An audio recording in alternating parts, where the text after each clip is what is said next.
خواتین کسان مردوں کے مقابلے میں کم کام کر پاتی ہیں۔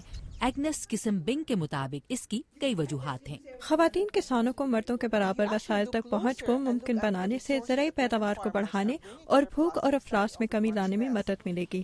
عالمی ادارہ خوراک کی نئی رپورٹ کے مطابق دنیا کی کل کسان آبادی کا 43% خواتین پر مشتمل ہونے کے باوجود صرف 10 سے 20% اپنے کھیتوں کی خود مالک ہیں۔ ضمانت کے لیے کسی زمین کی عدم موجودگی میں ان خواتین کسانوں کا بہتر بیجوں اور کھاد جیسی ضروریات کے لیے قرضہ حاصل کرنا مشکل ہو جاتا ہے۔ پیداوار میں اضافے کی خاطر کئی ممالک میں مردوں کے مقابلے میں خواتین کا کھاد استعمال کرنے کا امکان نصف ہوتا ہے۔ اس کے علاوہ خواتین کسانوں کی بڑی تعداد ساتھ میں بچوں کی پرورش بھی کر رہی ہوتی ہے۔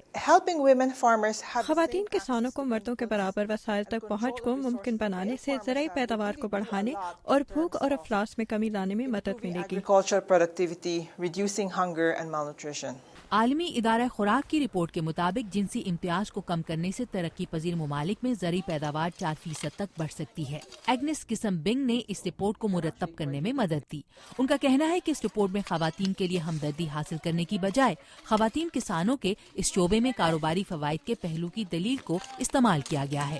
ہم خواتین کے ساتھ ہونے والی ناانصافیوں کے بارے میں بہت کچھ سنتے ہیں اور یہ دلائل دلوں کو رلا دینے والے ہوتے ہیں، لیکن ایسے دلائل سے ضروری نہیں کہ حکومتی سربراہوں کو سرمایہ کاری پر آمادہ کیا جا سکے۔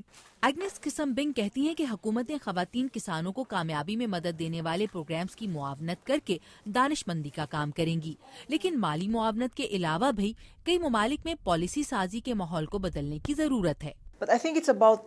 میرے خیال سے اب وہ وقت آ گیا ہے کہ حکومتیں جائیداد، افرادی قوت میں نمائندگی اور شادی سے متعلق ان قوانین کا جائزہ لیں جو خواتین کے خلاف امتیازی رویوں کی ترویج کرتے ہیں۔